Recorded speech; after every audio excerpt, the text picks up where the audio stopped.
One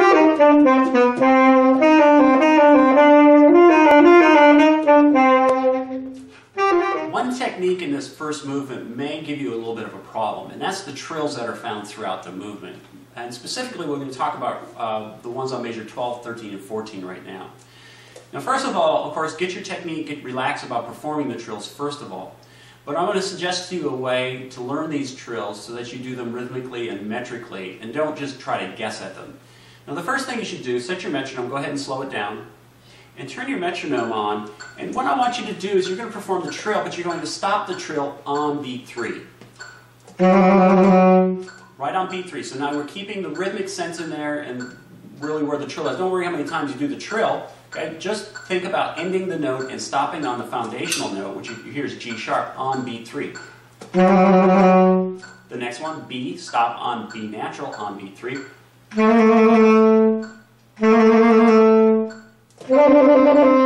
So each one of these, as we play through, we want to end it on beat 3. And this is going to help you feel the rhythmic pulse as you keep on going through. I'm going to go ahead and play the first and the second beat of each one of these measures at a slower tempo. And this would be the next step. Now I'm going to leave off the end of 3 on each measure, because what I want to do is make sure that I'm forming the trills and playing them with the rhythmic pulse in the correct spot.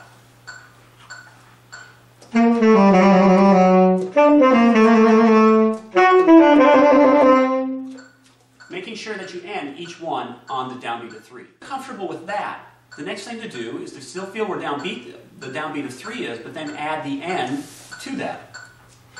And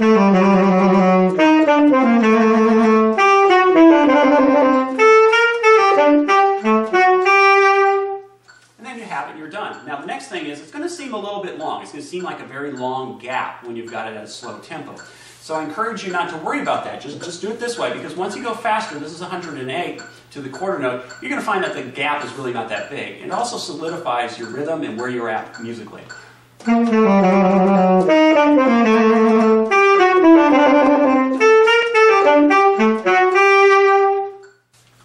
The C sharp to D trill is one of the more difficult ones if you think that you have to actually finger the D. It's very difficult to get 7 fingers to move in a coordinated fashion. Now you can do it starting slow, and you can probably practice, but there is an easier way to do that. And what we do is we incorporate our palm keys, and these are what we call trill fingerings. They're not actual true fingerings, and they don't sound exactly in tune, but when they go by very quickly in a trill fashion, we don't notice that they're really out of tune, and what we're getting is the effect of a trill is what we want. So in this case, when we're going from the C sharp up to the D, we want to use the C sharp, we're going to use the D palm key, which is located right out here.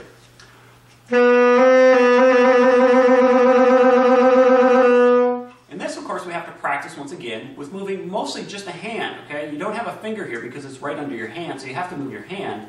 So moving the finger is not going to do it. But you don't want to move your arm, okay? Try to stay away from moving your arm. If you're doing that, just slow down and just practice moving your arm.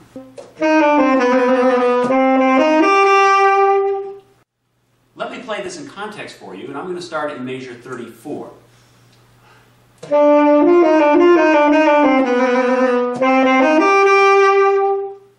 Notice rhythmically that I'm thinking of it exactly the same way. Now it doesn't sound exactly in tune, but that's okay, because what we're looking for is the effect.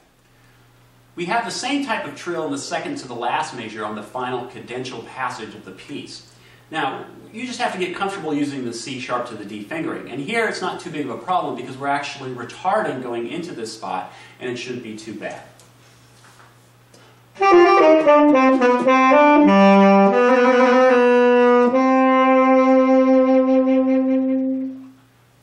Notice too that here we also need to end on the C sharp. Because we're retarding, we're taking things a little bit out of time, so rhythmically you don't need to have it set to the exact pulse.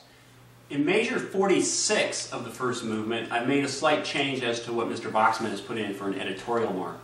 Here you've got a couple of 16th notes going to a dotted eighth, and he's marked a trill over the G. And then there's a retard on beat 3. Now the issue here is you don't have a lot of time to do a trill on a 16th note in this kind of a composition or at this tempo. So what you need to do, what I've changed this to, is what is called a mordant. And a mordant is a rapid alternation to a pitch above or below a given pitch, and just maybe once or twice. In this instance, because we don't have a lot of time, all I'm doing instead of the trill is doing a single mordent. And I'm going from the G on the downbeat of 1, up to the A, and then back down to the G. And then when I get to the dotted quarter note, then I'm retarding just a little bit. But what you have to remember is there's the piano accompaniment going on underneath that, and the piano is going to do a lot of the retard for you. But there is just a slight retard before you go into major 47 on the cadenza. Now, this is what a mordent would be.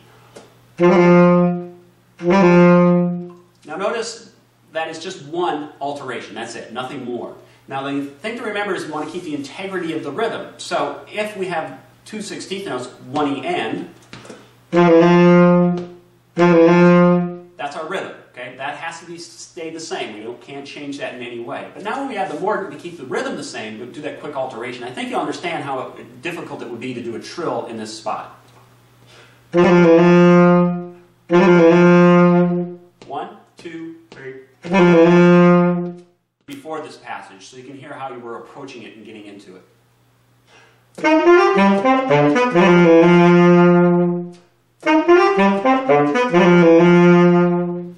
Another technical aspect that we'll look at is in major 47. Here you have a small cadenza figure which is marked ad lib. Basically what that ad lib is just an abbreviation for a Latin term that I'm not going to try to pronounce.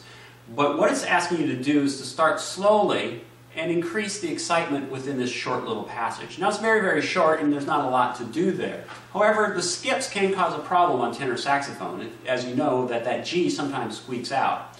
So what you've got to do is make sure you hold your embouchure. And you need to practice those skips. Here's C sharp to G to the B flat to the G.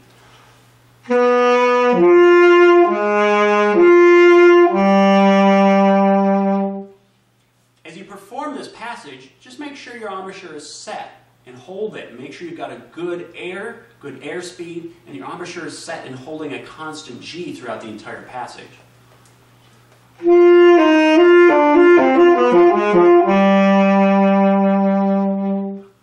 Now it's a very short passage and there's not a lot to go with on this, but you'll notice that as I play it, what you're going to hear is a slight speeding up and a slight retard on the very last couple of notes to bring it down to an end. Here's an example of the ending measures of this composition, so you can see how that short little cadenza or ad lib section goes together.